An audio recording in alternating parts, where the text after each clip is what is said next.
जय हिंद, वंदे मातरम। साथियों, जैसा कि आप सबों को पता है कि अगर आप कॉम्पिटिटिव लेवल की तैयारी कर रहे हो तो आपके लिए हर एक सेक्टर से कुछ ना कुछ क्वेश्चन पूछे जाते हैं। और जैसा कि मैं आप सबको बता दूं, आज मैं आप लोगों के समक्ष हिंदी का पेपर लेकर के आया हूं। अगर आप ये पूरी वीडियो को देख लेते हो तो मैं दावे के साथ कह सकता हूं कि कारक प्रकरण से आपका एक भी क्वेश्चन मिस नहीं होने वाला है। राइट, तो चलिए बिना समय को बर्बाद किए हुए इस वीडियो को प्रारंभ करते हैं। और वीडियो पर आगे बढ़ने से पहले आपसे एक ही रिक्वेस्ट होगी कि आप चैनल पर नए तो प्लीज़ चैनल को सब्सक्राइब कर दे और साथ ही साथ बेल आइकन को प्रेस कर ले। इस वीडियो का पहला क्वेश्चन ये रहा आपके स्क्रीन पर, कहता है पेड़ से पत्ते गिरते हैं, इस वाक्य में किस कारक का चिन्ह हुआ है।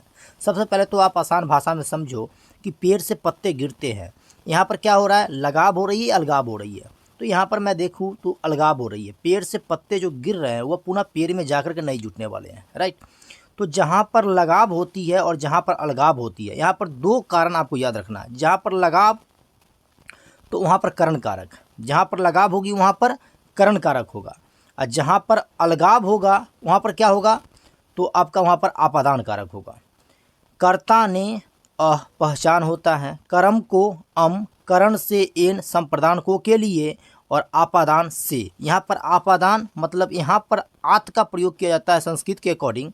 तो यहाँ पर जो है ना लगाव नहीं हो रही, यहाँ पर अलगाव हो रही है। तो आप ऑप्शन किसके साथ जाओगे, सी के साथ जाओगे, यानी सी को आप लॉक कर दो। यहाँ मत देखो आप, क्योंकि ये रॉन्ग टाइप हो गया है। तो जहाँ पर अलगाव हो रही है वहाँ पर क्या लगाओगे, अपादान कारक। जहाँ पर लगाव हो रही है वहाँ पर जहाँ पर लगाव हो रही है आपकी वहाँ पर करण कारक, जहाँ पर अलगाव हो रही है वहाँ पर अपादान कारक। राइट, चलिए बात करते हैं अगले क्वेश्चन की। तो अगला क्वेश्चन कहता है संज्ञा या सर्वनाम के जिस रूप से वाक्य के अन्य शब्दों के साथ उसका संबंध सूचित हो उसको हम लोग क्या कहते हैं। तो उसको कहते हैं कारक। क्या बोलते हैं, उसको कारक कहते हैं। बात करते हैं अगले क्वेश्चन की। तो अगला क्वेश्चन कहता है संज्ञा या सर्वनाम के जिस रूप से किसी के लिए कुछ करने अथवा देने का बोध हो उसको हम लोग क्या बोलते हैं। तो करने या देने का बोध हो उसको हम लोग बोलते हैं संप्रदान। संप्रदान, जिसको कुछ दिया जाए, संप्रदान कारक। वह ब्राह्मण को गाय देता है, संस्कृत के अकॉर्डिंग अगर देखें तो वह ब्राह्मण को गाय देता है। तो जिसको कुछ दिया जाए उसको संप्रदान कारक बोलते हैं। बात करते हैं अगले क्वेश्चन की। कहता है वह पुण्य के लिए धार्मिक कार्य करता है, इस वाक्य में के लिए किस कारक का चिन्ह है। तो के लिए तो संप्रदान कारक। वह ब्राह्मण को गाय दे रहा है, संप्रदान कारक।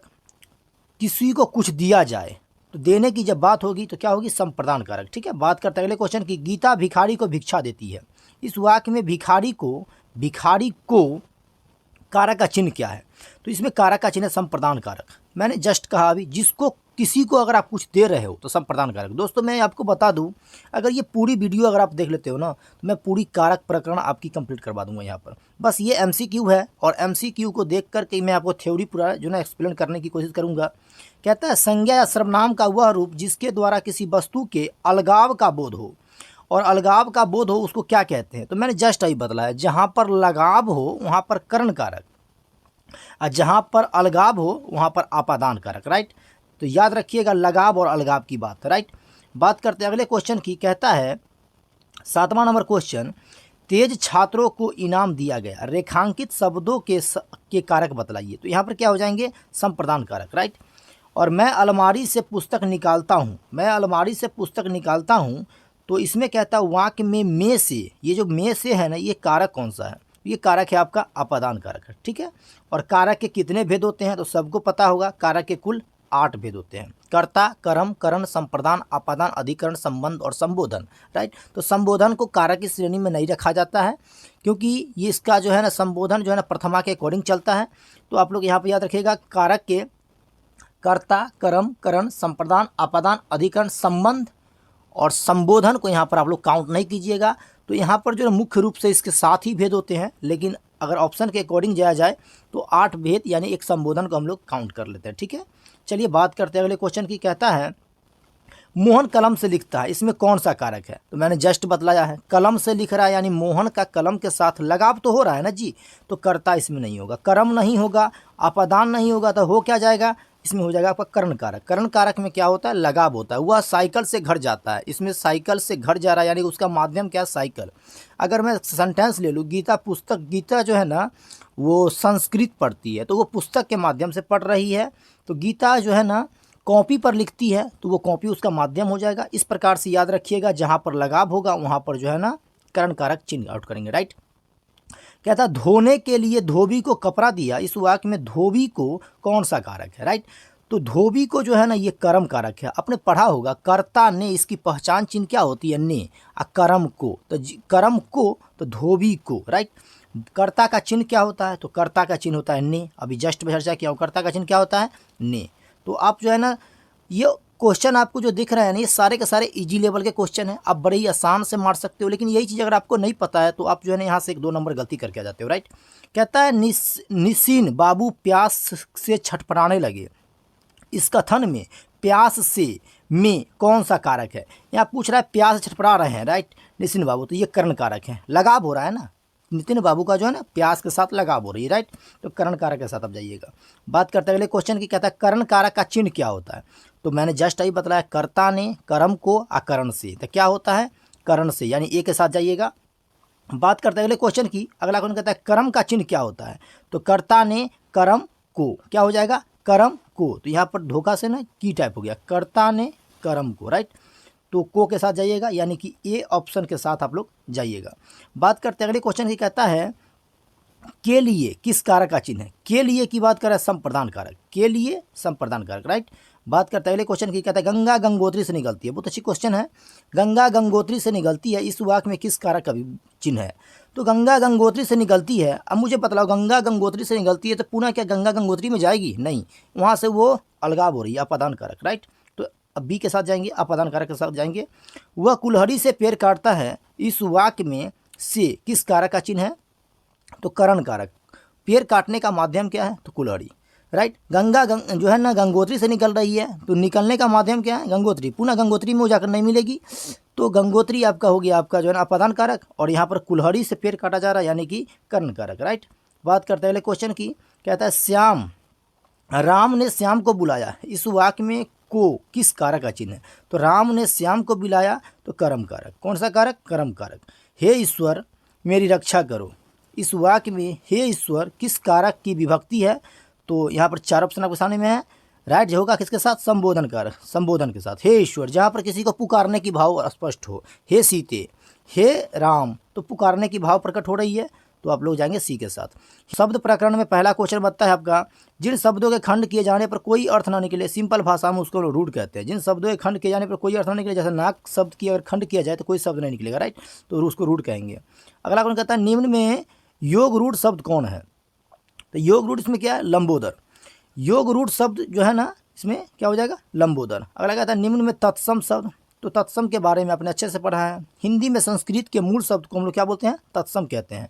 तो जो हिंदी में जो शब्द होते हैं संस्कृत के, उसको हम लोग तत्सम कहते हैं। जैसे अग्नि, अग्नि जो है ना ये संस्कृत के शब्द है और इसका हिंदी में प्रयोग किया जा रहा है, यानी अग्नि। इसका बिगड़ा हुआ रूप होता है तद्भव, तो अग्नि का बिगड़ा हुआ रूप ले लो तो क्या हो जाएगा, आग हो जाएगा, राइट। तो बात करते हैं अगले क्वेश्चन की। निम्न में से कौन सा शब्द विदेशज नहीं है, विदेशज यहाँ पर निगेटिव क्वेश्चन है, तो निगेटिव आपका जवाब होगा, राइट।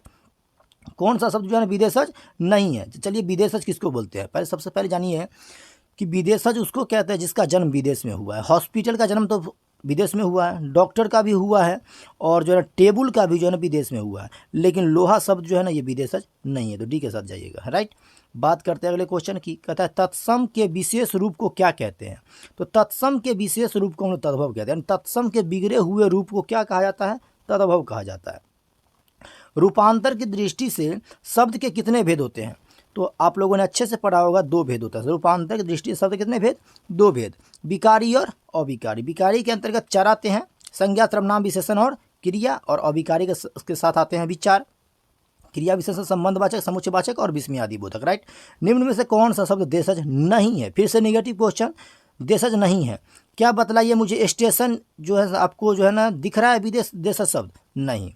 इसके आगे एक और ऑप्शन छोड़ रहा है यहाँ पर नीचे में, खिचड़ी। खिचड़ी आपका जो है ना देशज, तो ये खिचड़ी आपका देशज है, ठीक है।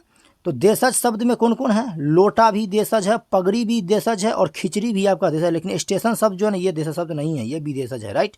तो जाएंगे उसी के साथ। निम्न में से तत्सम शब्द कौन है, तत्सम, तो हिंदी में संस्कृत के मूल शब्द को हमने तत्सम कहा, राइट। तो तत्सम का शब्द इसमें से कौन है, अश्रु तत्सम शब्द है, राइट। बात करते हैं अगले क्वेश्चन की, कहते हैं ऐसे शब्द जो दूसरे शब्दों के मेल से बने होते हैं और जिनके सभी खंड सार्थक होते हैं वे क्या कहलाते हैं? वे यौगिक शब्द कहलाते हैं, राइट। बात करते हैं अगले क्वेश्चन की, निम्न में से कौन सा शब्द यौगिक नहीं है? यानी कि निगेटिव क्वेश्चन है, तो ये कमल जो है ना, ये यौगिक शब्द नहीं है, राइट। बात करते हैं अगले क्वेश्चन की, जिन शब्दों का जन्म विदेश में हुआ है उन्हें आप लोग क्या कहते हैं? जिन शब्दों का जन्म विदेश में हुआ है उनको हम लोग कहते हैं विदेशज शब्द, ठीक है। और जिन शब्दों का जन्म देश में हुआ है उनको हम लोग बोलते हैं देशज शब्द। यानी अगला क्वेश्चन आपका आ गया, देश की बोलचाल में पाए जाने वाले शब्द को क्या बोलते हैं? तो देश की बोलचाल में पाए जाने वाले शब्द को हम लोग देशज शब्द बोलते हैं, राइट। बात करते हैं अगले क्वेश्चन की, निम्न में से कौन देशज शब्द है? देशज, तो देशज देखिए, क्या टेबुल है आपका, क्या आपका डॉक्टर है, क्या आपका आराम है? नहीं दोस्तों, ये से जो है डिबिया आपका जो है देशज शब्द है। डिबिया, लोटा, खिचड़ी, फुनगी, पगड़ी, ये सारे आपके देशज है। टिकट एक शब्द है, टिकट कैसे कौन सा शब्द है? तो टिकट एक विदेशज शब्द है, राइट। बात करते हैं अगले क्वेश्चन की, तो अगला क्वेश्चन आपका यहाँ पर खत्म होता है। तो कुल दोस्तों मैंने यहाँ पर जो है ना आपको कारक प्रकरण और जो है ना तत्सम तत्भव से अवगत करवाया। मुझे उम्मीद है कि आप लोगों ने इस वीडियो को अच्छे से देखा होगा और मुझे उम्मीद है कि आप लोगों ने इनका जो है ना पूरा क्वेश्चन को जो है समझ गया होगा। और आई थिंक मेरे समझ से अगर एक भी क्वेश्चन यहाँ से आता है तो आप मिस नहीं करेंगे, राइट। दोस्तों वीडियो कैसी लगी मुझे कमेंट में बताइएगा, और वीडियो अच्छी लगी तो वीडियो को लाइक कर दीजिएगा, शेयर कर दीजिएगा, और चैनल पर नए तो फिर चैनल को सब्सक्राइब कर दीजिएगा। और इसी तरह का रोजाना इंटरेस्टिंग वीडियो देखने के लिए आप हमें फॉलो कर सकते हैं। और आप हमें बताइए कि आपको वीडियो किस पर चाहिए, हिंदी में चाहिए तो किस पर चाहिए, कौन सी टॉपिक पर चाहिए, मैं उस टॉपिक पर आपको वीडियो बनाकर देने की पूरी कोशिश करूँगा, राइट। तो दोस्तों फिर मिलते हैं आपसे नेक्स्ट वीडियो में, तब तक अपना और अपने परिवार का ध्यान रखिएगा। जय हिंद, वंदे मातरम।